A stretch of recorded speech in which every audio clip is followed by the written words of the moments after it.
പണ്ട് ഈ കുളം ഇങ്ങനെയല്ലായിരുന്നു. ഇത് ആ കാട് പിടിച്ച് ആളുകൾ അറിയാതെ വീണു പോകുന്ന ഒരവസ്ഥയിലായിരുന്നു. നിലമാണോ കുളമാണോ അല്ലെ ചതുപ്പാണോ എന്ന് അറിയാത്ത രീതിയിലുള്ള കിടന്നിരുന്ന മൊന്ത പിടിച്ച് കിടന്ന ഒരു സ്ഥലമായിട്ട് മാറിയെന്ന. കേവലം 90 ദിവസം കൊണ്ടാണ് ഇതിൻ്റെ ആദ്യഘട്ടം പണികൾ പൂർത്തിയായത്.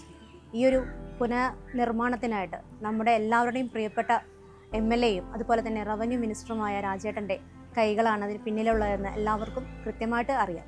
ആദ്യമായി നമ്മൾ ഇതിനു വേണ്ടി രാജേട്ടൻ്റെ അടുത്ത് ഒരു പ്രൊപ്പോസൽ സമർപ്പിക്കുകയും അതിനുവേണ്ടി അദ്ദേഹം ഇടപെട്ട് 2 കോടി രൂപ ബഡ്ജറ്റ് പാസ്സാക്കി തരികയും ചെയ്തിരുന്നു.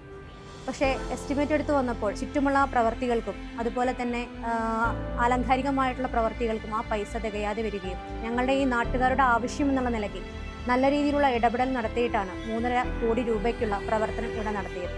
ചാത്തങ്കുളത്തിൻ്റെ പേര് തന്നെ മാറ്റിമറിക്കണം. ശരിക്കും പറഞ്ഞാൽ ചാത്തങ്കുളം ചൈതന്യക്കുളമായി മാറി.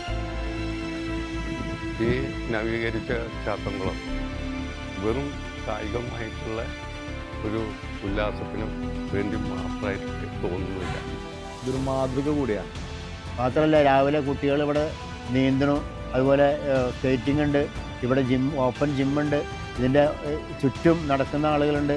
വളരെ പ്രാധാന്യമറിയിക്കുന്ന ഒരു രീതിയിൽ ചെറുപ്പക്കാർ അവരെ നല്ല രീതിയിൽ ആരോഗ്യ പരിപാലനവുമായിട്ട് ബന്ധപ്പെടാൻ വേണ്ടി കഴിയുന്നൊരു കുളമായിട്ട് ഈ കുളം മാറിയിരിക്കുകയാണ്. അതുപോലെ തന്നെയാണ് ഇതിനോടനുബന്ധിച്ച് കിടക്കുന്ന ഞങ്ങളുടെ പീച്ച് വാഴ ടൂറിസം റോഡും അതിൻ്റെ അവസാനഘട്ട പണിയിലേക്കാണ് പോയിക്കൊണ്ടിരിക്കുന്നത്.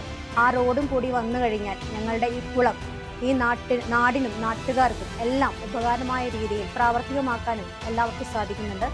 റോഡുകളും പാലങ്ങളും ഓവർ ബ്രിഡ്ജുകളും സ്കൂൾ കെട്ടിടങ്ങളും ഒക്കെ കൊണ്ട് നിറഞ്ഞ 2350 കോടി രൂപയുടെ ഒല്ലൂരിൻ്റെ വികസന പാന്താവി ജലസുരക്ഷയും പ്രദേശത്തിൻ്റെ ടൂറിസ സാധ്യതയും ഉറപ്പുവരുത്താൻ പറ്റുന്ന ഒരു മനോഹരമായ ചാത്തക്കുളം മോഡൽ കൂടി ഒന്നിച്ചുയർന്ന് ഒല്ലൂർ.